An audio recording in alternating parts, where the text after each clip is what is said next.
G'day, and a warm welcome from the South Bank here in Brisbane, Queensland. Today is quite a momentous occasion. Today we'll be flying with Qantaslink on their first ever international A220 flight bound for Wellington in New Zealand. Now, this flight was originally supposed to be on Victor Hotel X-Ray 4 Alpha, but that's no longer the case. So let's go to the airport and check in.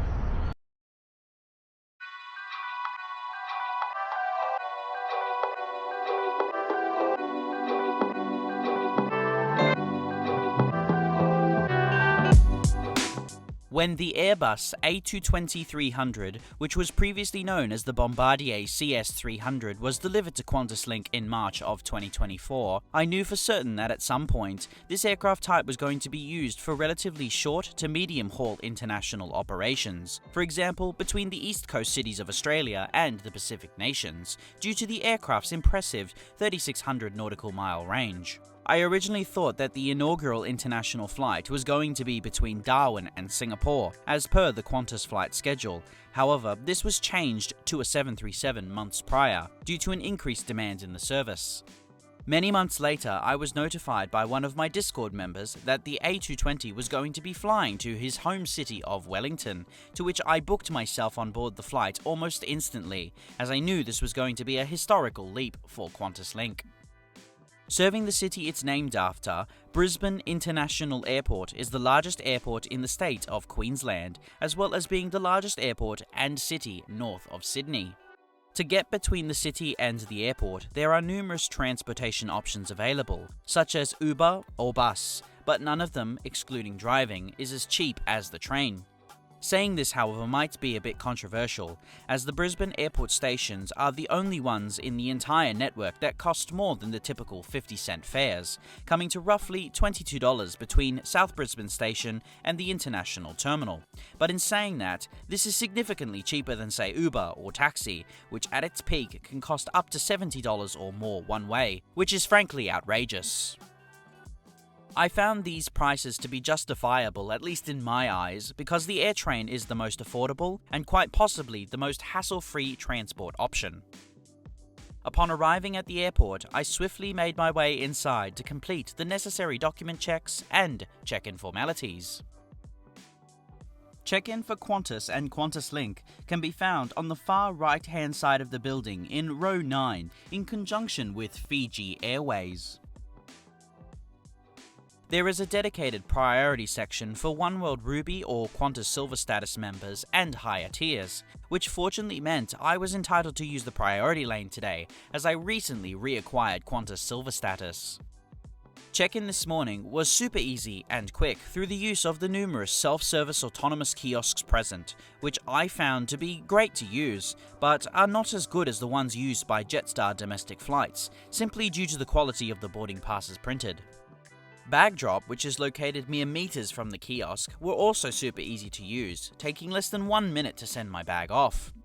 With the entire process now complete, up next was security and immigration, both of which can be found in the center of the building between the construction zones. Security this morning was super friendly and very efficient, generally no complaints on my end. The immigration area can be found down the stairs at the end of a winding corridor and was very empty, which was quite surprising, especially for this time of morning. The last time I flew out of Brisbane International Airport, I flew to Auckland with China Airlines and the Flying Doctor. Shout out to him.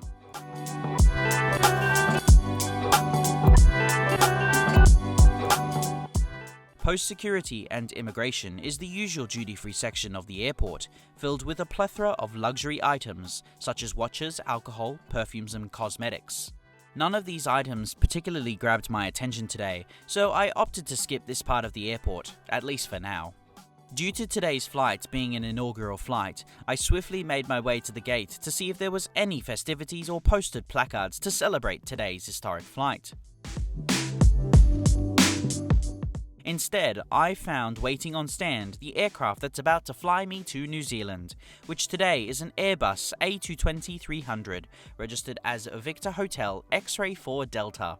Construction of this airframe was completed at the Bombardier final assembly line in Mirabel, Canada, in August of 2024. She was delivered brand new to Qantaslink in September of the same year, which makes this aircraft 1.5 years old. With boarding approximately 1 hour away, I made my way back to the centre of the terminal and towards the Qantas International Business Class Lounge. As mentioned earlier, I recently reacquired Qantas Silver status, and Qantas gifts all Silver status members one free lounge pass per year, which can be linked to the flight, which I did so at the time of booking.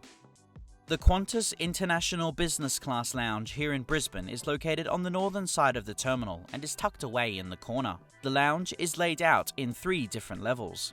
Level 1, or the lower level, is a small and cozy area with a decently sized buffet and ample seating options to choose from, such as window views or workstations.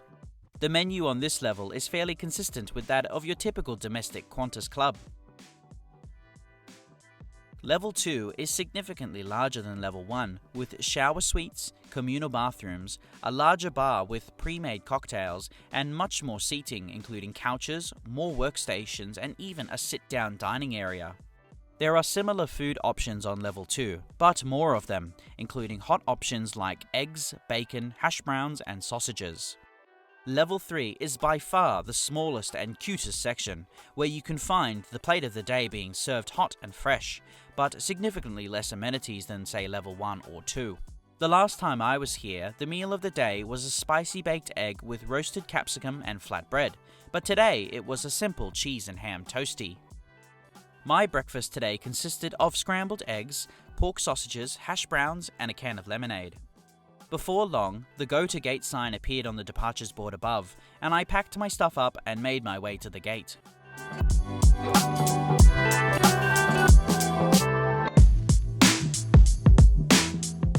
On the way to the gate, there is yet another lounge, being the Plaza Premium Lounge, available to anyone that wishes to purchase an entry pass, or say for example Priority Pass. I have visited this lounge in the past, but I frankly would not recommend it, and neither would the Flying Doctor. Brisbane's International Terminal is laid out in a simple linear design with gates on the southern side of the terminal. Gate 73 Alpha, which is today's gate, also happens to be the furthest gate from the duty-free section, taking a staggering 15 minutes to walk there. If you ever depart from this gate, I highly recommend you give yourself plenty of time to get there prior to boarding. Upon arriving at the gate, boarding was already underway in groups, starting firstly with business class passengers, then Qantas Gold customers, and finally by row for economy class. Qantaslink's Airbus A220s all have the exact same configuration, with 137 seats in the standard 2-class layout. There are 10 recliner business class seats in a 2-2 layout, and 127 economy class seats in a 2-3 layout. Qantas has recently introduced Economy Plus seating options during booking, which comes at an additional cost depending on where in the aircraft you are sitting. Today, I shall be seated in 6 Alpha, which is an extra legroom Economy Plus seat on the left-hand side or port side of the aircraft. Qantas has opted for a slight variation on the standard Recaro seat styled by David Cowan, which features 34 inches or 86 centimeters of pitch and 18 inches or 45 centimeters of width. There is a standard tray table that folds down and extends towards you. In the seat back pocket, you'll find a safety card, a Qantas magazine, and an air sickness bag. The seat itself reclines 3 inches and has a 6-way movable headrest. In between each set of seats is a single universal power outlet. On the back of every seat is a device holder suitable for a tablet-sized device, as well as a USB-A and C port too. Above are individual reading lights, air vents, and a flight attendant call button.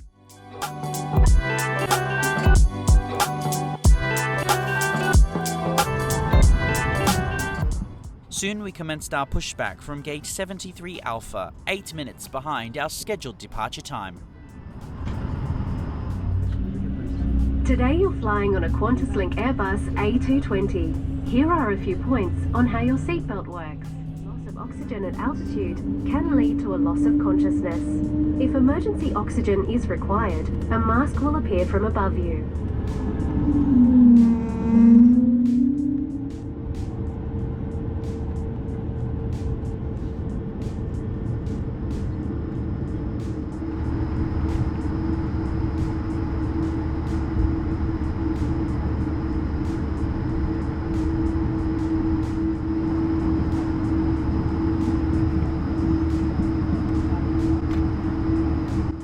taxi to runway 19 left via Charlie 8, Bravo, Bravo 3 and Alpha 3.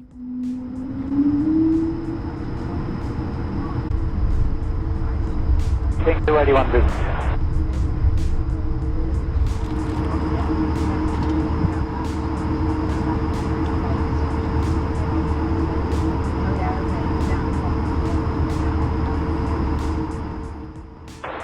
Killing 281, line up runway 1 left.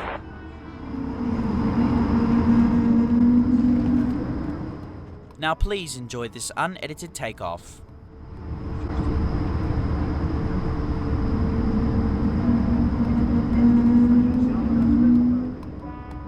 Killing 281, runway 1 left, cleared to take off.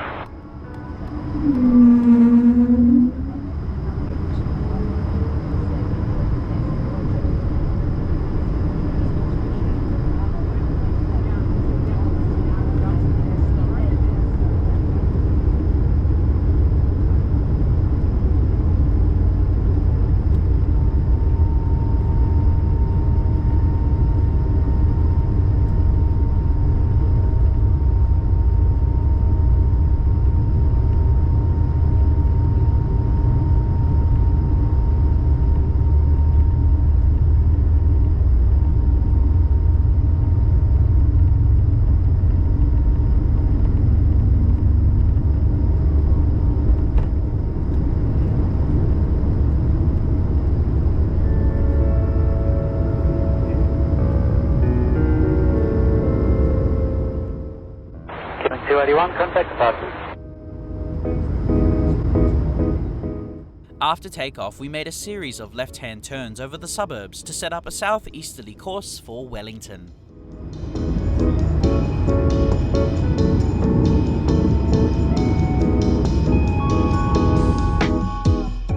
Flight time today is 2 hours and 58 minutes, covering a total distance of 1,605 miles or 2,583 kilometers, cruising at 35,000 feet.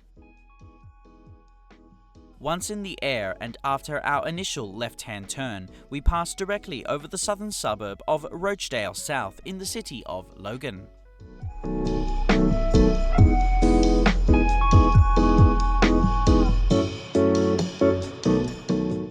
A few minutes later, we then passed by Macleay Island, one of the many Moreton Bay Islands, and it's also part of the Redlands City Council.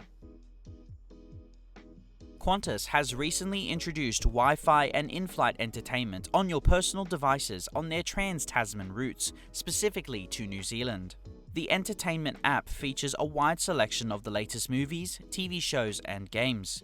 Included in the app is also a fantastic moving map feature, which is by far the best I've seen out of any airline. Usually, I would say that the Wi-Fi works fairly well. However, on today's flight, it was rather slow and pretty difficult to work with.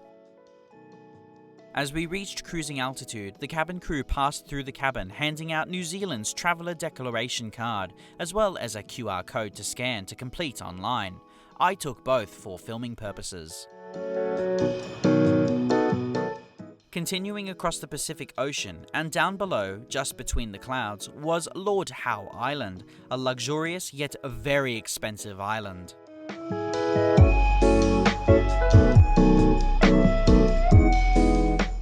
Soon the cabin crew sprang into action, commencing their in-flight service, to which today we had two options, a pumpkin quiche or a continental breakfast. I opted for the continental breakfast today, which came with a side of drinks, in my case orange juice and water. Inside the box itself was a small packet of sliced Granny Smith apples, a piece of banana bread with chocolate and coconut, as well as a cup of honey cinnamon Greek yogurt. All of this was very yummy and very fresh tasting.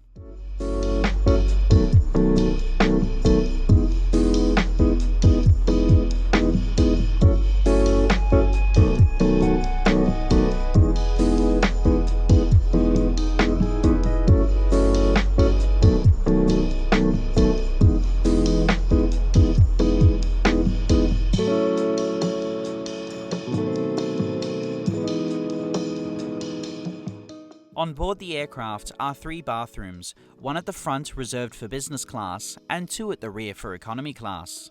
Inside is everything you would typically come to expect for Qantaslink, including a baby changing station and the Qantas branded hand soap.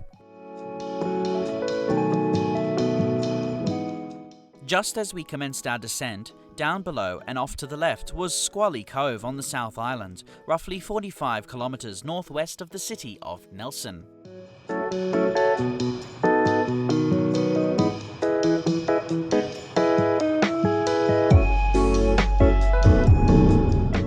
Soon we commenced our descent into Wellington.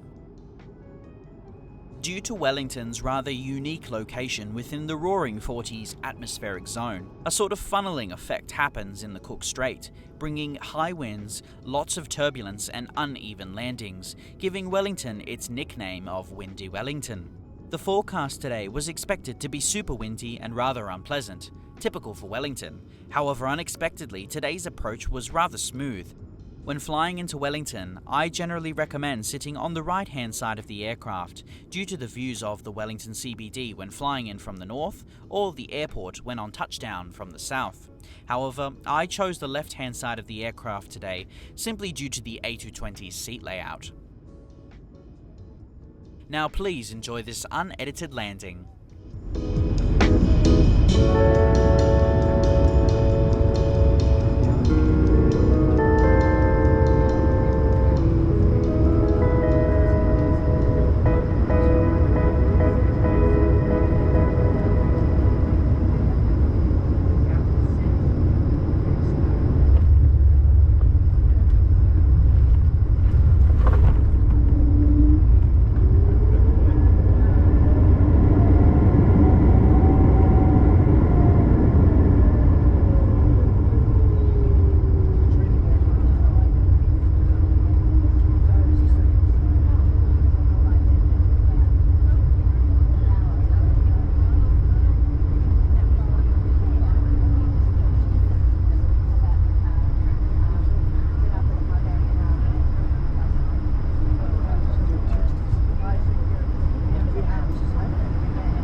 Welcome to Wellington.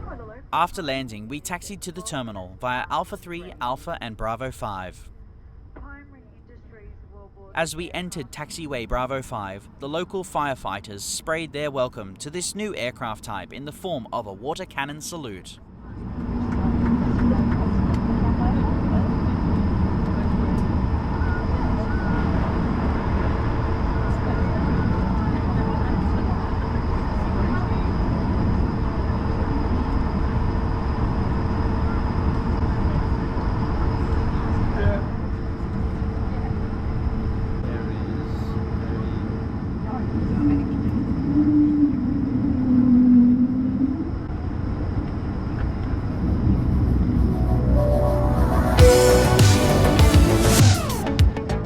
We pulled into gate 29, 3 minutes ahead of our scheduled arrival time. Stepping off the aircraft and thanking the lovely crew, I turned my attention away from Qantaslink and towards entering New Zealand and meeting up with the numerous avgeeks in the area. So, I just flew with Qantaslink on their inaugural international A220 service. What are my thoughts? Well, as always, let's start from the beginning. Check-in this morning was super easy and efficient. I really like the kiosks that Qantas uses. However, they still aren't as good as the ones used by Jetstar, but still zero complaints on my end. Security and immigration today was much like check-in, being quick and painless, though it was rather amusing that my new camera equipment was treated differently, with less hostility. The Qantas International Business Class Lounge in Brisbane is, in my opinion, the best business class lounge in the country. However, the lounge today was rather busy, making everything feel uncomfortable. On board, the seat was super comfy. I much prefer these cloth seats rather than the old leather-style seats that Qantaslink used to have for their Boeing 717s. The food served on board today was simple, but rather nice. My particular favourite, without a doubt, was the banana bread, being not super sweet, but not boring either. The crew on board today was super lovely, being equally as excited about today's flight as I was. However, most passengers on board had no clue today's flight was an inaugural flight, so I got asked many questions. And finally, I paid 408 Australian dollars for this one-way flight, which is certainly not the cheapest fare available, when this route can typically cost around $330, but it certainly wasn't the worst price I've ever seen, so I went for it anyways. So, would I recommend you to fly on the Qantaslink Airbus A220 between Brisbane and Wellington? Absolutely I would. The service was so good, the crew were very lovely, and pretty much everything was included in my ticket, which isn't necessarily always the case for competitor Air New Zealand. My only complaint today is that it was a real shame that the only thing done to celebrate this inaugural flight was a water cannon salute, and a couple speeches made by the pilot. As to when I will get to fly on another A220 international flight, I guess we'll have to wait and see. As this video now comes to an end, I now leave you with today's aircraft departing back for Brisbane. Thank you so much for watching this video. I hope you have enjoyed it. Please like, comment, and subscribe, and make sure you check out my other videos if you would like to see more. And I have said this before, but I now have a Discord server, so feel free to join if you'd like to chat with me. The link can be found at the top of this video's description. And if you're feeling generous, I have recently opened a Buy Me a Coffee page, so if you'd like to support me, I'd very much appreciate it. And as always, feel free to press the notification button too, as it will let you know whenever I upload, which happens every Friday at 8 PM Sydney time. And I hope to see you all again in the next one. Mā te wā!